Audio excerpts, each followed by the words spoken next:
Hi guys, in front of me is Samsung Galaxy XCover 6 Pro, and let me show you how to do fingerprint on this device. So at first you have to enroll the list of all apps and then select settings. Here find and pick security and privacy, and now select lock screen. Now go to fingerprints. And at first provide your screen lock password if you have one. If you don't have it, you will have to provide it, like you will have to create it, and it will be the backup to your fingerprint.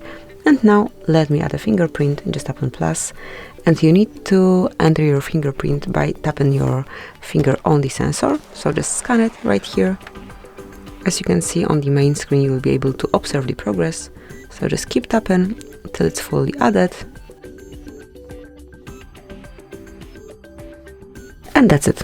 Just click on done, and from now on you will be able to unlock your device with this fingerprint only, or obviously you can use your lock screen.